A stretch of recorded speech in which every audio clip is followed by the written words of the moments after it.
Assalamualaikum warahmatullahi wabarakatuh. Halo semuanya. Waalaikumsalam. Kami dari kelompok layer 1 skala layer OSI yang beranggotakan 3 orang.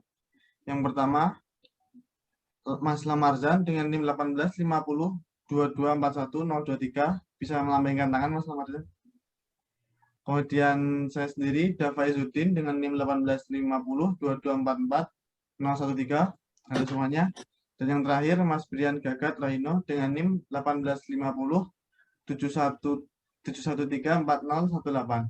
Bisa melambaikan tangan Mas Raino. Di sini mungkin kami hanya memperkenalkan sedikit mengenai layer 1 skala layer OSI, tidak secara detail, hanya gambaran generalnya saja. Yang pertama dari pengertiannya skala layer terlebih dahulu, bisa dilihat ini adalah layer-layer dari OSI. Yang pertama ada layer 1 skala layer 2 data link layer 3 network layer 4 transport layer 5 session layer 6 presentation layer, dan yang layer 7 application layer. Nah, pada kali ini atau kelompok kita ini membahas dari physical layer atau layer paling bawah. Nah, dalam model jaringan komputer 7 lapis OSI, lapisan fisik atau lapisan 1 atau juga physical layer adalah lapisan pertama dan paling bawah. Implementasi lapisan ini sering diistilahkan dengan PHY. Nah, lapisan fisik terdiri dari teknologi transmisi perangkat keras jaringan dasar jaringan. Nah, ini adalah lapisan mendasar yang mendasari struktur data logis dari fungsi tingkat yang lebih tinggi dalam jaringan. Karena banyaknya teknologi peringkat keras yang tersedia dengan karakteristik yang sangat bervariasi, ini mungkin merupakan lapisan paling kompleks dalam arsitektur OSI. Lapisan fisik mendefinisikan cara mentransmisikan bit mentah daripada paket data logis melalui tautan fisik yang menghubungkan node jaringan.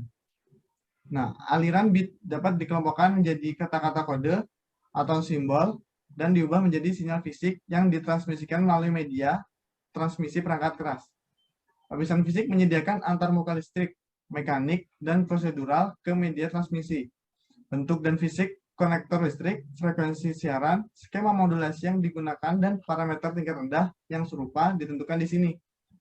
Dalam skematik arsitektur jaringan OSI, lapisan fisik menerjemahkan permintaan komunikasi logis dari lapisan tautan data ke dalam operasi khusus perangkat keras untuk mempengaruhi transmisi atau penerima sinyal listrik.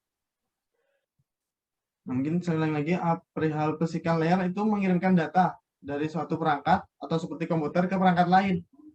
Lapisan fisik mendefinisikan jenis pengkodean, begitulah cara 0 dan 1 dikodekan dalam sinyal. Nah, dan juga physical layer itu bertanggung jawab untuk komunikasi aliran data mentah yang tidak terstruktur melalui media fisik. Nah, kemudian di sini ada terdapat sinyal listrik, sinyal optik, gelombang elektromagnetik atau jaringan kabel atau suara. Nah, ini adalah contoh seperti sinyal yang dialirkan oleh atau yang ditransmisikan oleh lapisan fisik tersebut. Nah, kemudian di sini ada media fisik physical layer yang akan dijelaskan oleh Mas Gagat. Silakan Mas Gagat. Kabel adalah untuk alat untuk transfer data yang paling utama digunakan adalah kabel. Ada beberapa jenis kabel yang kerap ditemui, yaitu kabel UTV, koaksional, dan fiber optik. Pair adalah jenis kabel yang digunakan untuk jaringan. Pada maksimalnya adalah berkisar 10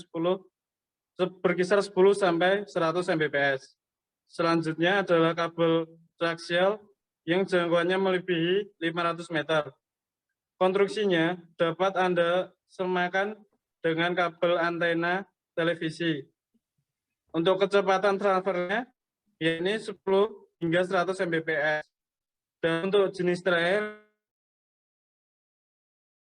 yang lebih unggul dibanding dua jenis kabel lainnya yang di atas, kabel ini lebih cepat dalam melakukan transfer data dan lebih tahan noise untuk menjangkau lebih dari 3 km. Kemudian Network Interface Card atau NIC, yang nama lainnya adalah LAN card, yang bertugas untuk meneruskan sinyal biner dari komputer sumber melalui perangkat keras berupa kabel. Kemudian untuk who sama dengan repeater, umumnya digunakan oleh jaringan yang mengimplementasikan topologi bintang dengan adanya hubungan antara komputer user dengan klien. Dapat saling berbagi informasi sehingga menghemat kabel dan server.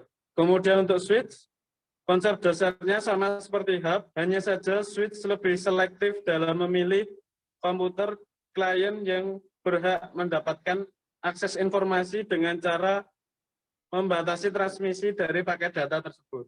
Monggo, Mas Lamarzan. Oke, di sini terdapat beberapa dari fungsi physical layer.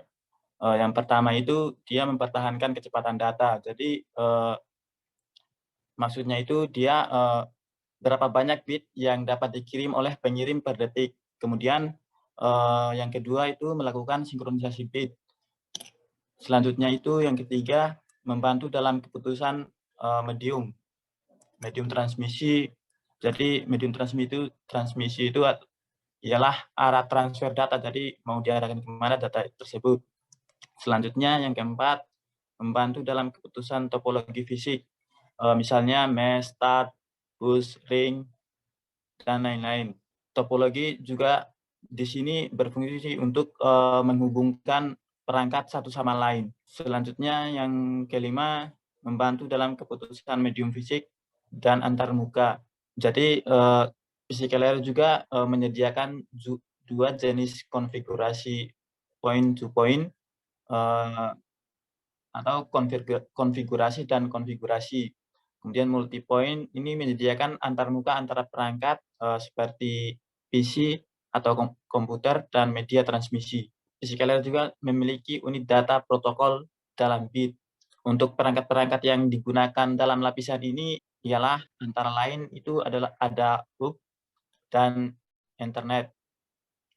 Selanjutnya lapisan ini termasuk dalam kategori lapisan perangkat keras karena lapisan perangkat keras juga bertanggung jawab atas semua pembuatan dan pemrosesan koneksi fisik. Ini memberikan aspek penting yang disebut modulasi, yang merupakan proses mengubah data menjadi gelombang radio dengan menambahkan informasi ke sinyal saraf listrik atau optik. Ini juga menyediakan mekanisme switching di mana paket data dapat diteruskan dari satu port, dari port pengirim ke port tujuan utama. Ya, mungkin cukup sekian pengenalan secara general dari physical layer OSI dari kelompok kami. Terima kasih atas perhatiannya. Assalamualaikum warahmatullahi wabarakatuh. Sampai jumpa mungkin di video berikutnya.